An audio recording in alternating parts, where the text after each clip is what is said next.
सभी शिक्षक साथियों को मेरा नमस्कार। साथियों, जैसा कि देर रात्रि में वेबसाइट चालू हो चुकी है और जो है अब आप सभी शिक्षक साथी वहां से जाकर के ऑनलाइन आवेदन कर सकते हैं।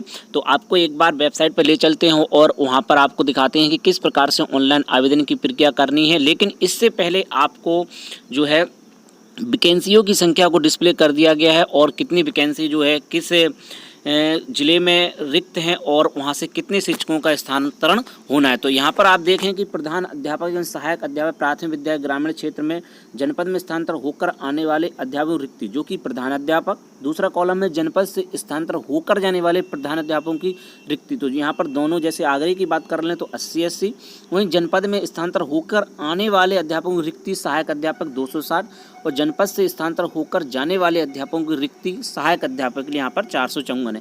तो ये ग्रामीण क्षेत्र की बात हो रही है। इसी के अकॉर्डिंग आप अन्य जनपदों की भी स्थिति यहाँ पर देख सकते हैं। वहीं बागपत की बात करें तो 12-12 और 0-164 है, यानी कि यहाँ पे प्रधान अध्यापक 12 जाएंगे और 12 ही आएंगे और रिक्त जो अध्यापक है सहायक अध्यापक आने के लिए यहाँ पर 0 है, जाने के लिए 164 है।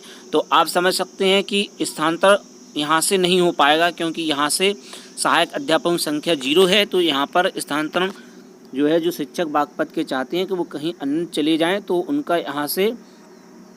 यहाँ पर आने वाले सहायक अध्यापक 0 जा सकते हैं, यहाँ पर आ नहीं सकते हैं। ये कहीं से दूसरे जनपद में बागपत के अगर शिक्षक हैं और वो चाहते हैं कि उनका होम डिस्ट्रिक्ट बागपत मिल जाए तो यहाँ पर 0 है, तो यहाँ पर आ नहीं सकते अध्यापक, यहाँ से जा सकते। जाने वालों की संख्या आप देखें तो यहाँ पर 164 है, जो कि जनपद से स्थानांतर होकर जाने वाले अध्यापकों की रिक्ति सहायक अध्यापकों की।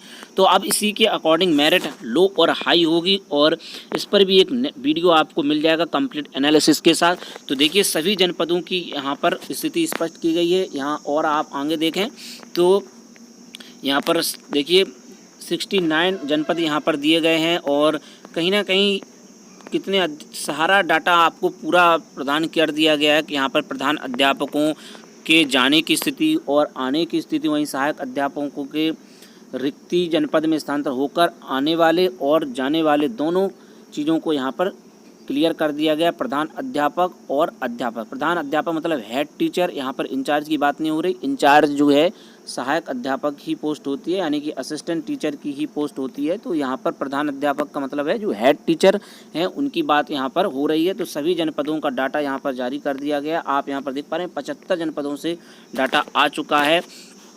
लगभग सभी जनपदों में स्थानांतर होकर जाने वाले अध्यापकों की संख्या सही है। काफ़ी जो है जनपदों में ये स्थिति ठीक है, लेकिन कुछ जनपदों को छोड़ करके जनपद में स्थानांतर होकर आने वाले अध्यापकों की संख्या कुछ जनपदों में 0 है। आप देख पा रहे होंगे यहाँ पर तो मऊ और मेरठ में भी जो है जनपद से जाने वाले, जनपद में स्थानांतर होकर आने वाले अध्यापकों की रिक्त संख्या, जो कि आने वाले अध्यापकों की संख्या है कई जनपदों में 0 है, लेकिन जाने वालों में नहीं है, इसलिए ट्रांसफ़र हो जाएंगे। लेकिन जो मेनली जनपद जैसे मऊ, मेरठ हो गया और आपका मुजफ्फरनगर होगा, यहाँ पर आने वाले अध्यापकों की संख्या 0 है। तो इन जनपदों में जो है शिक्षक आ नहीं पाएगी, यानी कि आपका यहाँ पर ट्रांसफ़र नहीं हो पाएगा।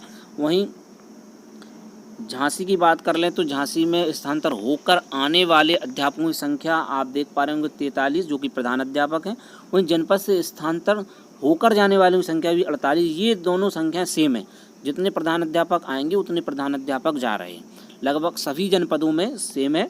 वहीं जनपद में स्थानांतर होकर आने वाले अध्यापक रिक्ति, जो कि सहायक अध्यापक की बात कर रहे हैं, तो देखें आप कन्नौज में यहाँ पर 0 आ सकते हैं, लेकिन जा सकते हैं 337। तो यानी कि कन्नौज जो शिक्षक साथी का होम डिस्ट्रिक्ट होगा वो अपने जनपद में ट्रांसफ़र नहीं ले पाएंगे, लेकिन आसपास के जनपद में अगर रिक्तियाँ होगी तो वो वहाँ पर आ पाएंगे। इसी प्रकार से कानपुर नगर में जो है जनपद में स्थानांतर होकर आने वाले अध्यापकों की संख्या तो 0 है, लेकिन स्थानांतर होकर जाने वालों की संख्या 311। तो यानी कानपुर नगर कोई होम डिस्ट्रिक्ट किसी का शिक्षक का होगा तो वो यहाँ पर नहीं आ पाएगा, वो नज़दीकी ज़िले में आ सकते हैं अगर वहाँ पर जो है स्थानांतर होकर आने वाले अध्यापकों की संख्या 0 नहीं होगी। तो ये ग्रामीण क्षेत्र की स्थिति हो गई। लगभग सभी जनपदों में इसी प्रकार से है, चाहे वो अब जालौन की देख लें तो जालौन में प्रधान अध्यापक 54 आएंगे और इसी प्रकार से जाएंगे। और यहाँ पर जनपद में स्थानांतर होकर आने वाले अध्यापकों की रिक्ति जो है 109 है और जाने वालों की संख्या कितनी है 200।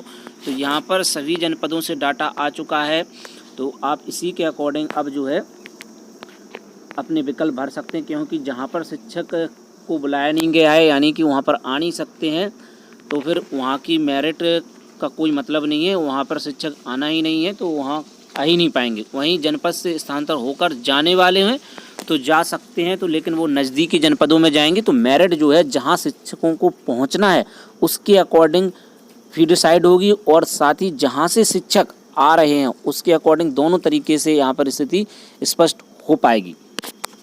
तो ये ग्रामीण क्षेत्र की स्थिति हो गई। वहीं नगर क्षेत्र की तो स्थिति आप जानते हैं कि नगर क्षेत्र में शिक्षकों की संख्या कम ही होती है, और यहाँ से होकर जाने वाले प्रधान अध्यापक और आने वाले प्रधान अध्यापक की संख्या तो सेम है ही, चाहे वो नगर क्षेत्र की देख लें चाहे आप ग्रामीण क्षेत्र की देख लें। तो वहीं जनपद में स्थानांतरण होकर आने वाले अध्यापकों की रिक्तियों की संख्या भी यहाँ पर लगभग सेम है। सभी जनपदों की आप स्थिति देखें तो यहाँ पर जितने शिक्षक आ रहे हैं उतने शिक्षक ही जा रहे हैं। सभी जनपदों में यही है और इसी के अकॉर्डिंग ये लिस्ट बनाई गई है, जो कि नगर क्षेत्र की आप देख पा रहे हैं कि प्रधान अध्यापक एवं सहायक अध्यापकों के नगर क्षेत्र में स्थानांतरण के लिए जनपद में स्थानांतरण होकर आने वाले अध्यापकों की रिक्ति संख्या सहायक अध्यापक और जनपद से स्थानांतरण होकर जाने वाले अध्यापक रिक्ति संख्या यहाँ पर समान है। वहीं प्रधान अध्यापकों की भी स्थिति एकदम से स्पष्ट है और क्लियर है। यहाँ पर जितने प्रधान अध्यापक जाएंगे उतने ही आएंगे, और सहायक अध्यापकों की भी स्थिति स्पष्ट है कि जितने सहायक अध्यापक जाएंगे उतने ही यहाँ पर आएंगे। तो सभी जनपदों में लगभग सेम है, किसी में अगर ना हो तो आप एक बार देख लें, लेकिन सभी जनपदों में सेम है।